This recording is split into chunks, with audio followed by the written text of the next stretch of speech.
when we're talking about provisioning on a boat. There's provisioning, and then there's the big monster provisioning. And how do you tackle either one of them with some kind of ease? Hi, I'm Nika Waters, and welcome to the Boat Galley Podcast.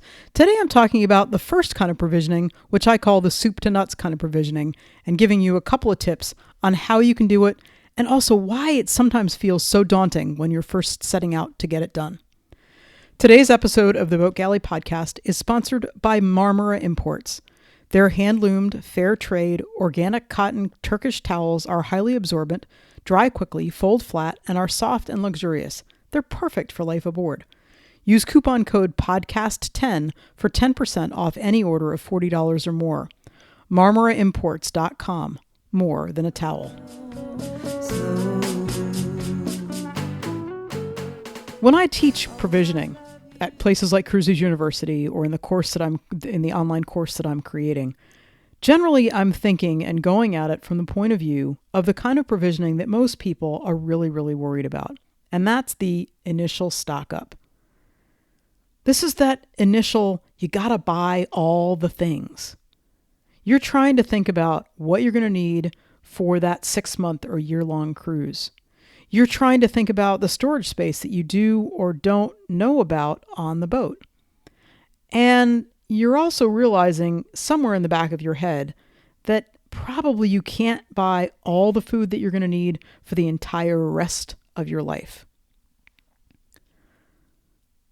This kind of provisioning involves a whole lot of lists, a whole lot of organization, and the first time you do it, a whole lot of real deep worry. Just relax and breathe. Yes, it needs to be some lists. You need to have some lists to do this kind of provisioning. And you do need to have some part of your brain around the organization of it. Not only the organization of what you're going to buy where and how much of it, but also where you're going to store it on the boat. What do you have to buy first? Where is it going to go so that it stays fresh the longest? Here's the thing that I want you to take away from this podcast, and that is that you already have the incredible tools that you need to make this a success. You already know what you like to eat.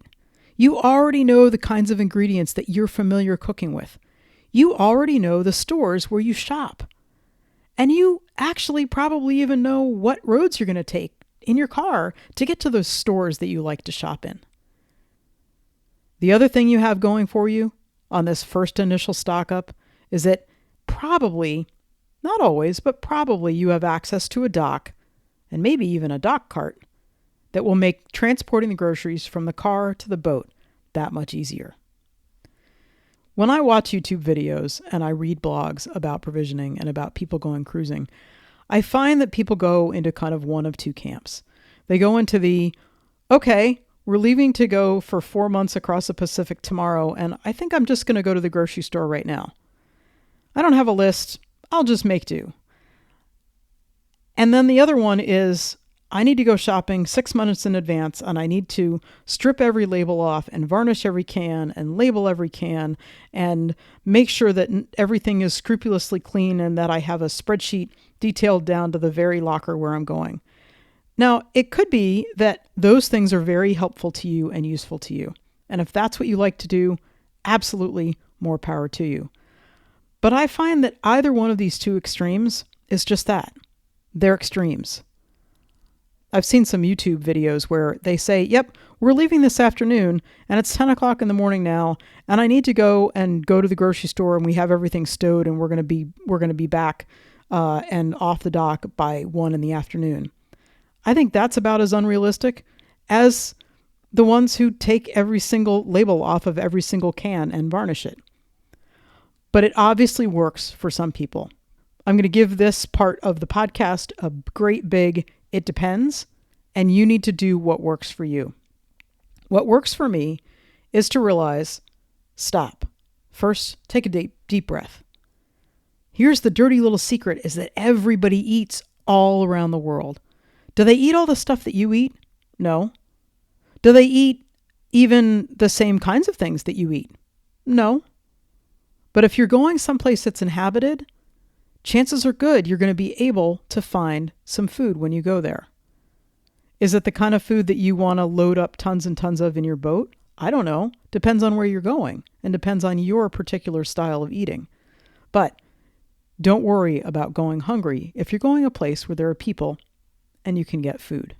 Chances are good that you already know how to grocery shop. My bet is that if I sat down right now and said, okay, hey, stop right this second, just go ahead. Actually, go ahead and do that. Just pause the podcast right now. Get out a list. Get out a piece of paper. Not if you're driving, please. But you could actually just do this in a voice memo and rattle off a grocery list. If you had to go to the grocery store tomorrow to put things in your house for the next 10 days, I bet there's a grocery list that you could come up with without having to consult any menu plan or look in any pantry. Sure, there might be a couple of holes when you got back. You might have a couple of overdone things that you got too many things of. But in general, I bet you could come up with a pretty good list. Why? Because you already know what you like. You already know what kinds of ingredients you're familiar with and are happy cooking with.